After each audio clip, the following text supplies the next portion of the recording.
ҳавопаймоҳо муаллақ намесанд. چرا در آسمان نیوجرسی یکباره شماری زیادی پهپادها پیدا شده است که آنها را فرستاده است و چرا؟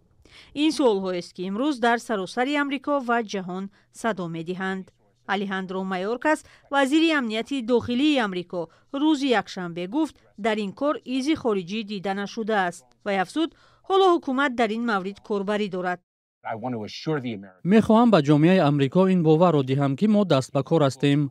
ما با مقامات دولتی و محلی همکاری زیج داریم، ولی مهم این است که ما با وکالت‌های علاوگی از سوی کنگره ضرورت داریم تا مشکلات مربوط به سرنشین‌ها را حل کنیم.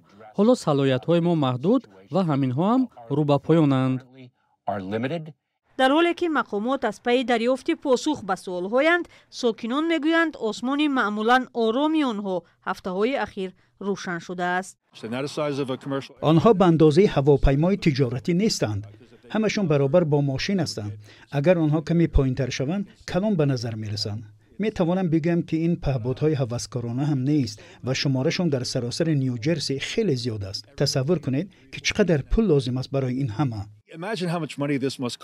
رهبران طلب دارند که تدابیر ضروری اندیشیده شود. چرا سوالها بیشتر از پاسخ‌هایند؟ حالا ما اینجا به 3 دلیل جمع آمده ایم. اول برای استفاده وسیع دستگاهی نو ولی مخفی رابین برای دریافت پاسخ در مسئله پهپادها و همچنین میخواهم اعلام کنم که من در تهیه و قبول قانون کمک میکنم که امکان میدهد با پهپادها بهتر مبارزه بریم. طبق آن شعبه‌های پلیس در محل و ایالت‌ها برای آشکار کردن درون‌ها و حکومت‌های فدرالی یاری می‌رسانند.